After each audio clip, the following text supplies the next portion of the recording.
Hello. അപ്പം IPL നമുക്കറിയാം mostly ബാറ്റ്സ്മാൻമാരാണ് dominate ചെയ്യുന്നത്. അപ്പം നമ്മൾ കണ്ടിട്ടുള്ളതാണ് ഇന്ത്യയുടെ ഓപ്പണേഴ്സ്, അതായത് സഞ്ജുവും അഭിഷേകും. അവർ ചാൻസ് കിട്ടുമ്പോഴൊക്കെ മാക്സിമം നന്നായിട്ട് തന്നെയാണ് പെർഫോം ചെയ്യുന്നത്. അപ്പം ഇതിനകത്ത് തന്നെ സഞ്ജുവിനാണ് മെയിനായിട്ടും എപ്പോഴും ഒരു ഫോമിൻ്റെ ഡിപ്പോ അല്ലെങ്കിൽ ഇൻകൺസിസ്റ്റൻസി വരുമ്പോഴോ ഒത്തിരി പുറത്തു നിന്നുള്ള ആൾക്കാരുടെയൊക്കെ ഇപ്പോൾ സീനിയേഴ്സ് ആണെങ്കിൽ അല്ലെങ്കിൽ ടീമിന് സപ്പോർട്ട് ചെയ്യുന്ന ഒത്തിരി ആൾക്കാർ പുള്ളിയെ മാറ്റണമെന്ന് പറഞ്ഞ് കേട്ടിട്ടുള്ളത്. അപ്പോൾ നമുക്ക് ഈ IPL-ലും ആരെങ്കിലും ഒരാൾ അല്ലെങ്കിൽ ഏതെങ്കിലും ടീമിൻ്റെ ഓപ്പണേഴ്സ് സെഞ്ചുറി അടിക്കുകയോ അല്ലെങ്കിൽ കുറച്ച് കൺസിസ്റ്റൻ്റ് ആയിട്ടുള്ള പെർഫോമൻസ് വന്നു കഴിഞ്ഞാൽ ഉടനെ തന്നെ സഞ്ജുവിനെ മാറ്റി റീപ്ലേസ് ചെയ്യൂ, അല്ലെങ്കിൽ സഞ്ജുവിന് പകരം ഈ താരം ഇന്ത്യൻ ടീമിലേക്ക്, അങ്ങനെ പലതവണ നമ്മൾ പറഞ്ഞു കേട്ടിട്ടുള്ളതാണ്. അപ്പം ഈ അഭിഷേക് ശർമ്മയാണെങ്കിൽ പോലും കുറേ നാൾ വളരെ ഫോം ഡൗൺ ആയിട്ട് ഫോമിൽ വളരെ ഫോം ഔട്ടായിട്ട് കളിച്ചുകൊണ്ടിരുന്ന സമയത്ത് പോലും എനിക്ക് തോന്നുന്നു ഒത്തിരി ആൾക്കാരൊന്നും പറഞ്ഞ് കേട്ടിട്ടില്ല പുള്ളിയെ മാറ്റി ഇന്നയാളെ കൊണ്ടുവരൂ, അല്ലെങ്കിൽ അഭിഷേക് ശർമ്മ കുറച്ചാൾ പുറത്തിരിക്കട്ടെ, അങ്ങനെ രീതിയിലുള്ള ഒരു കാര്യങ്ങളൊന്നും നമ്മൾ കേട്ടിട്ടില്ല. അല്ലെങ്കിൽ അത്രയും ഒരു ഇൻകൺസിസ്റ്റൻസി ആയിട്ട് പോലും ഇന്ത്യൻ മാനേജ്മെൻറ്റ് ഭാഗത്തു നിന്ന് പോലും പുള്ളിയെ മാറ്റിയിരുത്തിയിട്ടില്ല. അപ്പം ഞാൻ പറഞ്ഞു വരുന്നതെന്ന് വെച്ച് കഴിഞ്ഞാൽ ഇവർ രണ്ടുപേരും തമ്മിലൊരു കമ്പാരിസൺ അല്ല.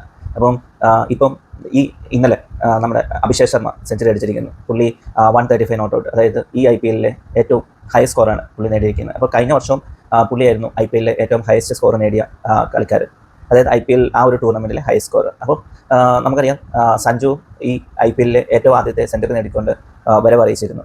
ഇപ്പോൾ എന്താ സംഭവം എന്ന് വെച്ച് കഴിഞ്ഞാൽ പഞ്ചാബിൻ്റെ ഓപ്പണേഴ്സായ പ്രിയാൻഷ് ഷാരി ആണെങ്കിലും സിംഗ് ആണെങ്കിലും അല്ലെങ്കിൽ രാജസ്ഥാൻ്റെ ഓപ്പണേഴ്സായ യശ്വി ജയ്സ്വാൾ, വൈഭവ് സൂര്യവംശി, ഇവരൊക്കെ വളരെ മികച്ച രീതിയിൽ തന്നെ കളിക്കുന്നുണ്ട്. ഇപ്പം മൊത്തത്തിലൊരു ക്രിക്കറ്റിംഗ് ലോകത്ത് നിന്ന് വരുന്നത് എന്താണെന്ന് വെച്ച് കഴിഞ്ഞാൽ ഇന്നയാളെ മാറ്റി ഇന്നയാളെ എടുക്കുക, ഇന്നയാളെ മാറ്റി ഇന്നയാളെ എടുക്കുക എന്ന് പറഞ്ഞിട്ടുണ്ടായിരുന്നു. അപ്പോൾ അവർക്കെല്ലാം പറയാനുണ്ടായിരുന്നത് ഒന്ന് സഞ്ജുവിൻ്റെ ഫോമൗട്ട് അല്ലെങ്കിൽ അഭിഷേക് ശർമ്മയുടെ ഫോമൗട്ട് എന്നുള്ള രീതിയിലായിരുന്നു. അപ്പോൾ ഇവരെ മാറ്റിയിട്ട് വേണമെങ്കിലോ ഓപ്പണേഴ്സിനെ ആളെടുക്കാനായിട്ട്. പക്ഷേ ഇവരെ ഈ മിഡിൽ ഓർഡറിൽ ഒരാൾ കളിച്ചാലോ അല്ലെങ്കിൽ അങ്ങനെ ഒരു ടീമിൽ കൺസിസ്റ്റൻ്റ് ആയിട്ട് ഒരാൾ കളിച്ചു കഴിഞ്ഞാൽ ആ ആളെ എടുത്തിട്ട് നമ്മുടെ മിഡിൽ ഓർഡറിൽ നിന്ന് ഒന്നെങ്കിൽ സൂര്യകുമാർ യാദവിനെ മാറ്റാനോ അല്ലെങ്കിൽ തിലക് വർമ്മയെ മാറ്റാനോ ആയിട്ട് ഒരിടത്തും ആരും പറയുന്നില്ല.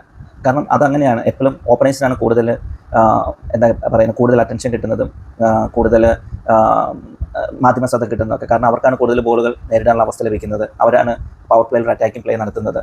ഓൾസോ അവരാണ് ടീമിൻ്റെ ഒരു മെയിൻ ആയിട്ടുള്ളൊരു പ്രധാന സ്റ്റാർട്ടിങ് കൊടുക്കുന്ന ആൾക്കാരെന്നുള്ളത്. അപ്പം അങ്ങനെ പല കാരണത്താൽ ഇവരെ വെച്ചിട്ടാണ് എപ്പോഴും നിലവിലുള്ള ഇന്ത്യൻ ഓപ്പണേഴ്സിനെ കമ്പാരിസൺ വന്നുകൊണ്ടിരിക്കുന്നത്. അപ്പം ഓൾറെഡി അഭിഷേക് ശർമ്മ ഒരു 3 50+ സ്കോർ, പിന്നെ ഒരു 100 ഇതൊക്കെ അടിച്ച് പുള്ളി ഓറഞ്ച് ക്യാപ്പ് ഇപ്പം പുള്ളിയുടെ കയ്യിലേക്ക് വന്നിരിക്കുകയാണ്.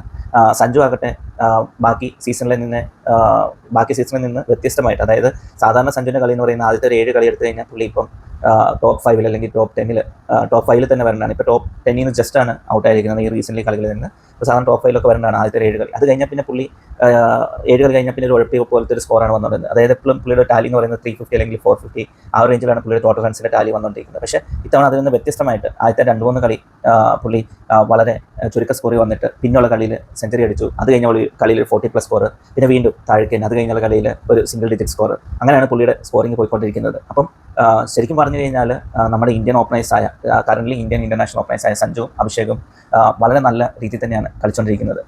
ബാക്കി ഉള്ള ആൾക്കാർ കുറച്ചുകൂടെ മികച്ച രീതിയിൽ കളിക്കുന്നുണ്ടെങ്കിൽ പോലും ഇത് ഇൻ്റർനാഷണലിലേക്ക് വരുമ്പോൾ എനിക്ക് തോന്നുന്നത് വേൾഡ് കപ്പിനൊക്കെ ചെയ്ത് ഇവരെ സമ്മാനം വെച്ചിട്ട് ഇവരെ തന്നെ നിലനിർത്തിക്കൊണ്ട് പോകുന്നതായിരിക്കും നല്ലത്. ബാക്കി ഉള്ള യുവ കളിക്കാരെ ബാക്കപ്പ് ഓപ്പണേഴ്സ് ആയിട്ട് കൊണ്ടുവന്ന് മോൾഡ് ചെയ്ത് അവർക്ക് ആവശ്യമുള്ള സമയത്തൊക്കെ ചാൻസസ് കൊടുത്ത് പയ്യെ വളർത്തിക്കൊണ്ട് വന്ന് നേരിട്ട് വിടുന്നല്ലാണ്ട് ഒറ്റയടിക്ക് ഇവരെ കൊണ്ട് പ്രഷർ സിറ്റുവേഷൻ വിട്ട് കഴിഞ്ഞാൽ 1-2 ഒരു ഫെയിലിയേഴ്സ് കൊണ്ട് ആൾക്കാർ ഇവരെ ജഡ്ജ് ചെയ്യാൻ തുടങ്ങും. പിന്നെ അവർക്ക് തിരിച്ചൊരു അസാധ്യമായിട്ട് മാറും. നമ്മൾ പ്രത്യക്ഷമായിട്ടൊക്കെ കാര്യം കണ്ടതാണ്.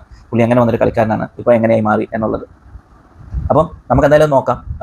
കൂടുതൽ വീഡിയോയുമായി ഇനി നമുക്ക് വീണ്ടും വരാം. വീഡിയോ ഇഷ്ടപ്പെട്ടെങ്കിൽ നിങ്ങൾ ലൈക്ക് ചെയ്യൂ, ഷെയർ ചെയ്യൂ, സബ്സ്ക്രൈബ് ചെയ്യൂ. Thank you.